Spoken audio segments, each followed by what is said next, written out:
So beta3 is one of the 9 large buildings that were used to house the cayatrons.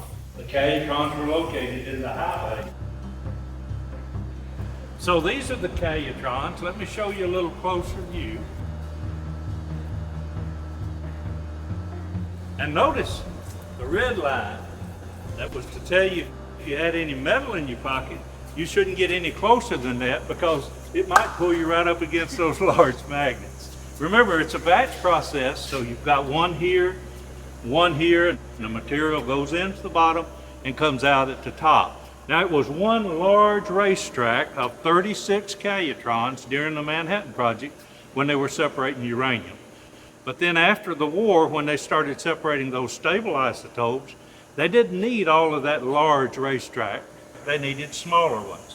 So they put in shunts here. So now they have 4 smaller racetracks that they can use to separate different elements in each of the racetracks. And they did that until 1998, separating all of the elements in the periodic table here at these cayatrons. The cayatrons were used during the war to separate the uranium for little boy. But after the war, they would separate all of the elements in the periodic table. Some of them they would send over to the graphite reactor and make them radioactive, and something that started being separated in the calytron through another process would eventually produce cardiac scan medical isotopes. So the exact same science, the exact same equipment that produced the uranium for little boy also produced these isotopes, stable isotopes, that were used as targets to produce nuclear medicine. So let me demonstrate how these calytron works. If you look here, the first thing you have is you heat up that material that's in the charge box, and then it's attracted out between those 2 magnets. And the magnets cause it to bend, and you get that arc that causes the material to separate by its mass and go into the collector up at the top.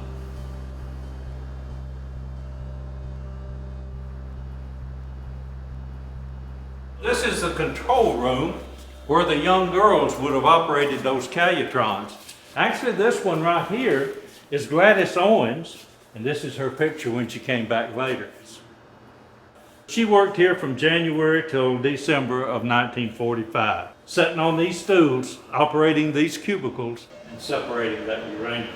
Now let's walk right down here. And remember, they were adjusting these knobs and watching these meters on each of these, one of the calytron girls at each location.